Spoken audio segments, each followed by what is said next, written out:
Yo, what's happening, man? It's your boy Papa Duck, man. I know y'all seen that video where that police officer punched that black dude. That man was just sitting in his car. They punched the window, then they punched him. So I'm gonna show a small little clip of it. I can't show the punch, but you know how that is. But in case y'all run across it, this is the video I'm talking about.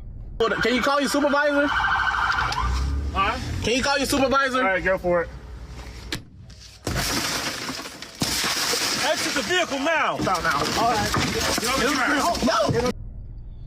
Now, let me tell y'all something.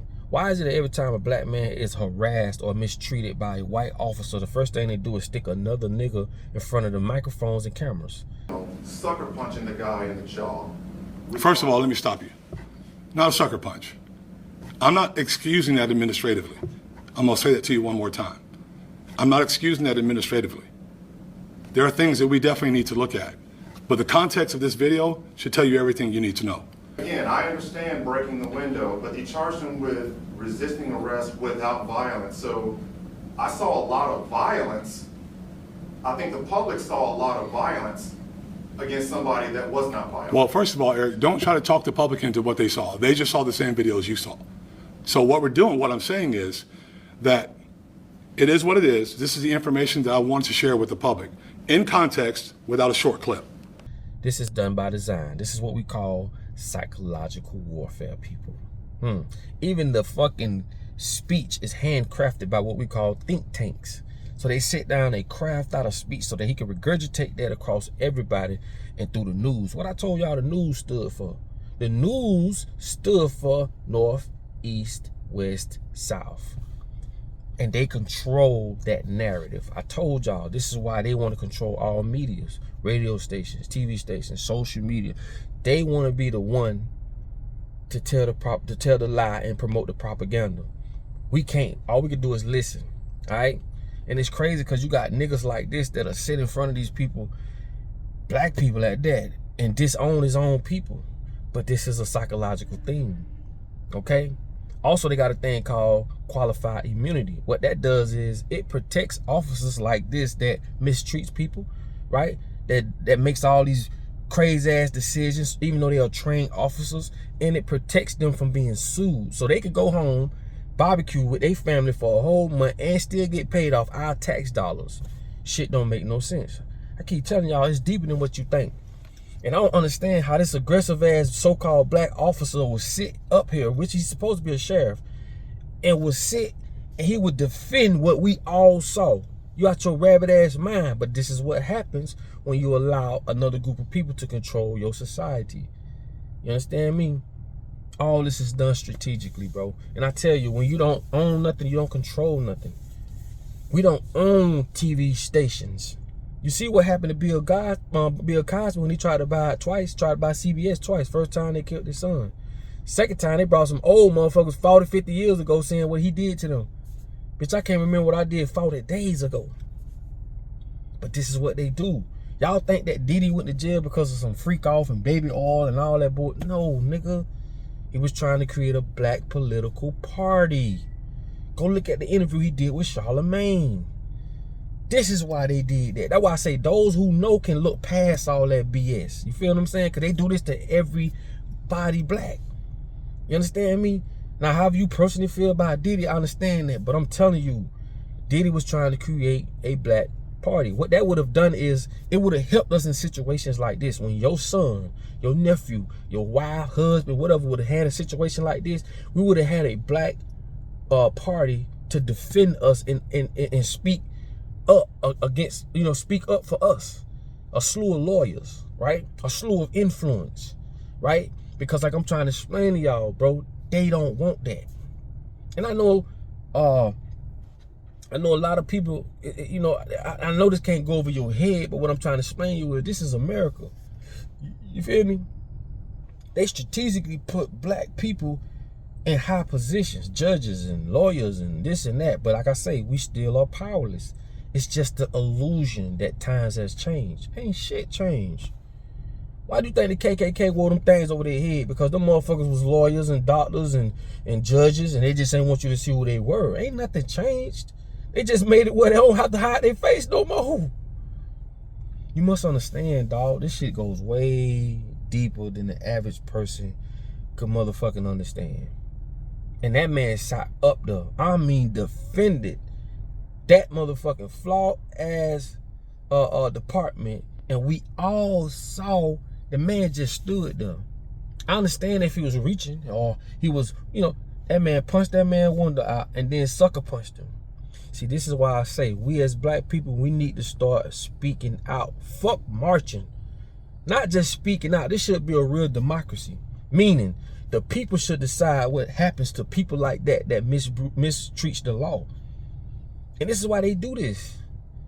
I told y'all, law officials, the police and all this, they are the first layer of protection to the motherfucking enemy. Think about it. Who the first one coming to your house? Who the first one coming to kind of detain you? These are regular people that's brainwashed. Okay? So my take on this, like people would ask me to do a video on it, it's simple. This is psychological warfare. We got our own people that are sitting in front of the news, which is what I told you the news is northeast, south, northeast, west, south. Sat in front of the news, even though we all saw the tape and he defended that department. That shows consciously black people ain't gonna be able to trust each other. Your own people ain't gonna defend your ass, even though we all saw that man shot there and got punched. This sends out a psychological message. This is why this is called psychological warfare. And this is also another quiet weapon for a quiet war. Or silent weapon for a silent war. Okay? Same thing. Go get the book. You'll see exactly what I'm talking about. Okay? So what I'm telling y'all is this, man. They're gonna, and then they got a nigga standing beside him. Go look. It's another nigga standing beside him. How can you? I don't give a fuck. I'm not finna sit up there and say that that officer wasn't wrong when he was clearly wrong. Let a nigga punch your mama like that in the face, officer. You see what I'm saying? Come on, bro. Man, it's time for, that's why I say the Black Panthers, man, I love them to death, man. The Black Panthers were the closest ones to physically overthrow this motherfucker, man. Physically. Because they had their own newspaper. Because they knew what the pigs was doing. They called them the pigs. They knew these motherfuckers were spreading lies. Misinformation. So they created their own newspaper. They had their own health care. They had their own breakfast programs. And they was the ones, physically closest to overthrow these motherfuckers, bro. The Black Panthers. And it's a difference why Malcolm X, it ain't no Malcolm X Day. And there's a Martin Luther King Day. No disrespect to Martin Luther King. But Malcolm X was like, nigga, fuck you. Malcolm X, you see that picture of him standing in the window with that K. Malcolm X saying that. Malcolm X said, why would I want to go eat with a group of people who don't want me there?